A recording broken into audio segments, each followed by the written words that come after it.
Okay, today we're going to be talking about inclusion, being included into groups, as well as the idea of being isolated from groups, as part of the chapter 3 chapter on inclusion and identity.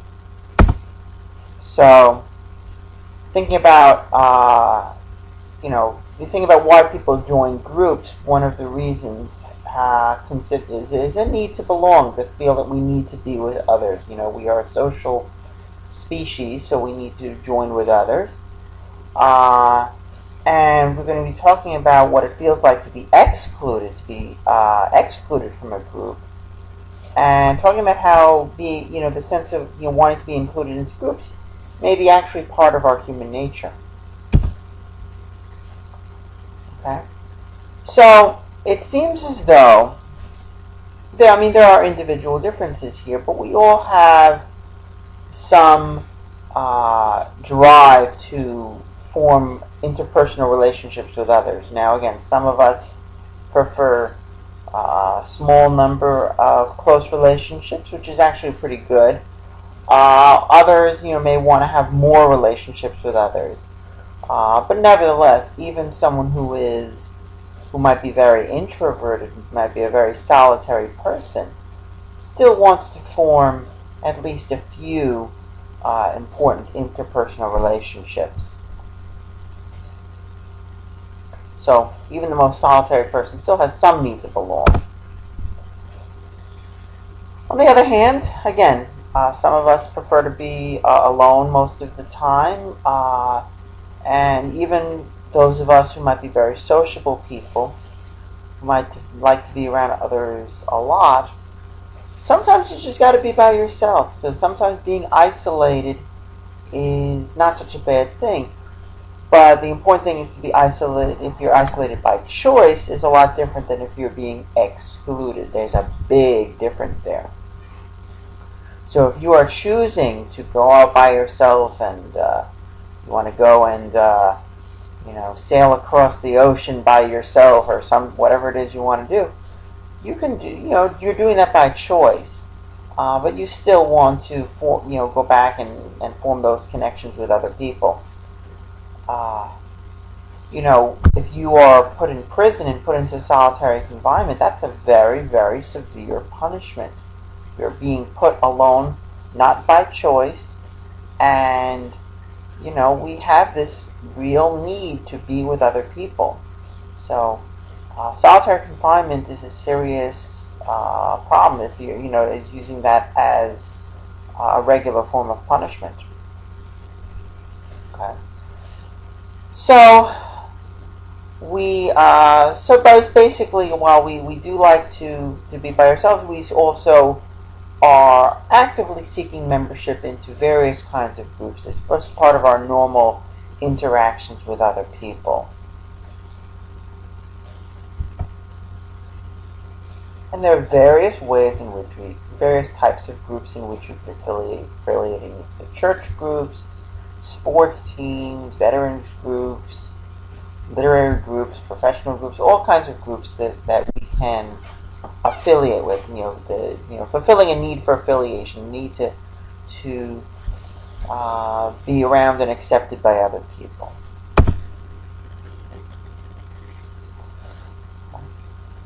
Still, there may be, as times change, we do change in terms of how we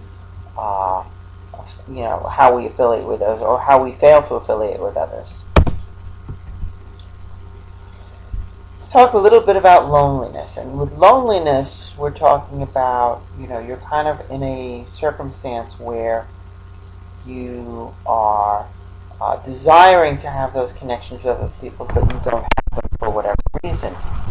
And, that's a sense of loneliness. Being lonely is different from being alone. When you are alone, you might be choosing to be by yourself, as I was saying before.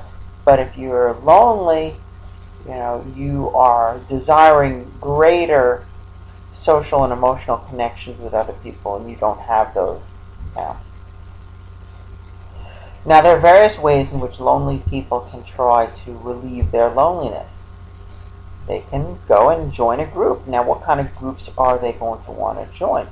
If they just join a collective, they just join a whole group of people just standing around, maybe a bunch of strangers together, that doesn't really cure your loneliness. You're still, maybe you're lonely amongst this group of strangers. You're not really forming any connection with them, so therefore it's not going to really help your loneliness. You can get involved in structured groups, work groups, congregations, and whatnot, and that can serve to reduce your social loneliness. You're joining with other people, kind of affiliating with them, and now you're just being with other people. It doesn't necessarily reduce your emotional loneliness.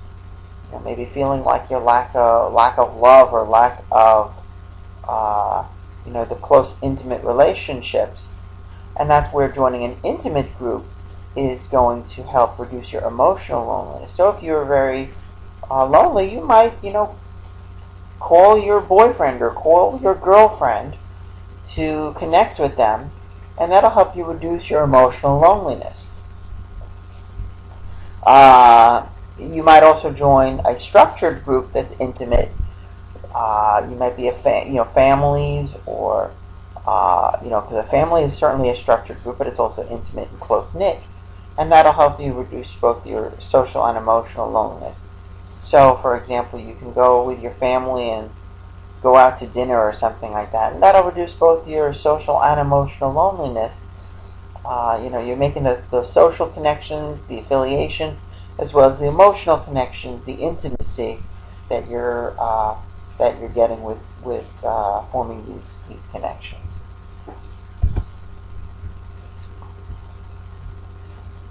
And again, this is just a recognition that different types of groups maybe do a better job at relieving different kinds of loneliness, the social loneliness versus the emotional loneliness. So again, this is something to consider if you are feeling lonely. Think about it. Is it emotional loneliness? Is it social loneliness? Maybe social loneliness. Maybe I'm just bored and I want to be with people to do some stuff. Maybe then do something that involves relieving social loneliness. If you're feeling lonely and unloved, maybe join with a group that's an intimate group that's going to deal with your emotional loneliness. Now we think about, this is a very useful continuum to consider as far as where a person stands in within a particular group. Okay, you really you don't want to be over here. You don't want to be a person who is completely ostracized. You don't want to be a person who is where you essentially, maybe you want to join a group and the group just says, we don't want you. That is rejection, and that is, as we'll talk about in a few minutes, that's actually can be very painful to be ostracized like that. Okay, so that's like the maximum exclusion. You might want to join a group, but the group just maybe avoids you, doesn't actively tell you, get out, we don't want you, but maybe they kind of just stay away from you, and that's active exclusion. That's not pleasant either. Passive exclusion, the group just is there, but they don't really pay any attention to you. You might be in the group itself, and maybe your particular contributions to the group, the things that you say are pretty much ignored. They don't really pay attention. They gloss over everything you say. You may be in the group, but you're kind of passively excluded, so that's not particularly pleasant either. Kind of in the middle, this ambivalence, you're neither accepted nor rejected. Maybe you're kind of just like,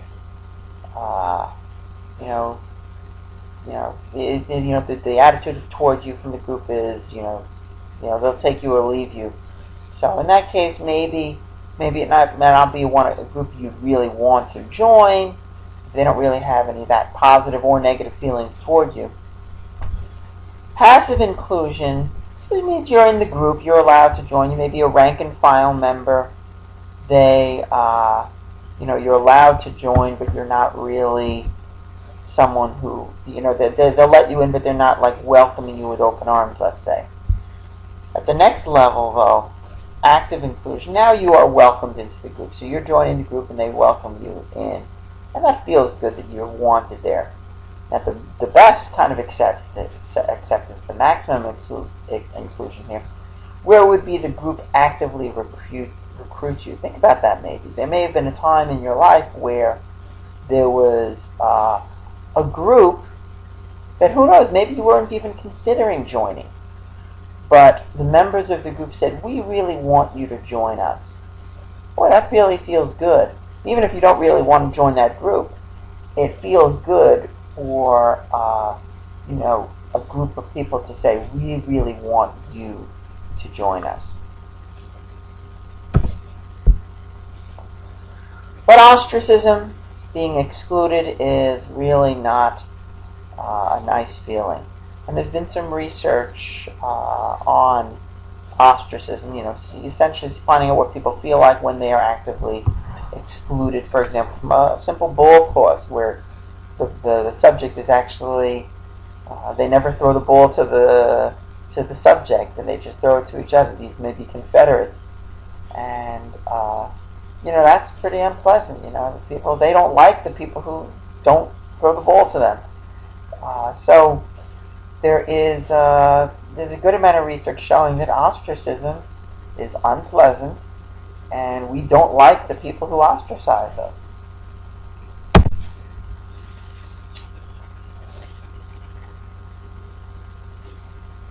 And when we see the person who ostracizes us, it actually makes us feel pain. Now, we could feel anger, as I was saying, you may not like the person who ostracizes you, the group that ostracizes you may not like them. On the other hand, what if it's a group that you really did want to join and they are ostracizing you? And what if you really feel bad that they ostracize? And then it brings a feeling of sadness now. And now you might say, well, now that, maybe there's something I can do to make them like me more. And that would be actually considered the tend and befriend response. We'll talk about in a few minutes. But basically, yeah, you detect that you're being ostracized. You feel pain. You try to, the reflexive action. Again, feeling sad or feeling anger.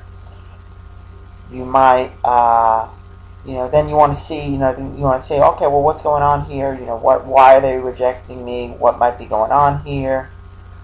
And after that, you might feel that, you're just gonna, you just can't really fortify your needs anymore. You're just gonna say, oh well, I'll give up. I'm alienated now. So that's not good. So as I was saying before, you can have a fight versus flight response when you are excluded, where you just withdraw, you run away, or you might fight to say, hey, you reject me, I reject you, or that kind of thing. And that might be a fight or flight response. A tend and befriend response might be, well, why are they excluding me? Why are they rejecting me? Maybe I could do something to make them like me more. Maybe I can be nice to them. And that would be the tend and befriend response as a reaction to the exclusion.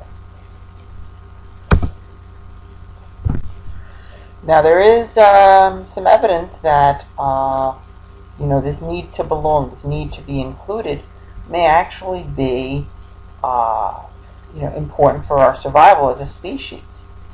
In many ways, a group of human beings can accomplish a lot more than an individual human being in terms of being able to gather food, in terms of being able to protect the young, and so on. So for survival purposes, joining groups is very important. A person who is excluded from all groups is going to have some difficulty, and a person who stays away from the group could be vulnerable. You think about this herd instinct, about joining up with other people. Okay. So when you think about it here is, let's say if most people, let's say, so if you think about, you might have a genetic tendency to be affiliative, to join with others, or to be solitary, to stay apart from others. Okay, now, we know that today there are people who are affiliative, there are people who may be more loners. But there might be some environmental challenges that make joining a group be helpful for your survival. So the people who stay apart, when they encounter those kind of environmental challenges, maybe a lack of food or a threat from a predator or something like that, the person who's all by himself or herself is going to be in a lot of trouble. And they may not be able to pass on their genes to the next generation. They may not be able to reproduce. So bottom line is, there are going to be more of the joiners than there are going to be the loners after all, in terms of, because the joiners are going to be better able to cope with the environmental challenges than the loners are. And that essentially can explain the existence of the greater number of joiners than there are loners. The sociometer theory, Leary's sociometer theory, is very interesting. And, there's a lot of researchers who talk about self-esteem, how much you feel what's your self-worth. But according to Leary's sociometry theory, our sense of self-worth is really all about how well we feel we are accepted by others. So we're not looking inwardly at ourselves to say, let's see, how worthy am I as a person? You are instead looking outward and looking at others and seeing how many other people like being with you. And that might be how you evaluate your self-esteem. Now, if this is true, a person who might be a shy person, a person who might tend to be a loner, just tend to stay away from other people, they may not have those connections with other people that allow them to think about their own self-worth. So there might be a connection between shyness and low self-esteem. Okay. And as I was saying before also, that there is evidence that being ostracized, being kept away from other people, can be actually physically painful. There are the areas of the brain that respond, that are active when you are in physical pain, are the same areas of the brain which are active when you feel as if you are excluded, when you are ostracized. So it's very interesting. And again, the idea that being excluded, being kept out of groups, actually is painful. I mean, when we think about it, we have these kinds of experiences, but the biological trace of it is actually confirming of the pain that we feel from being ostracized.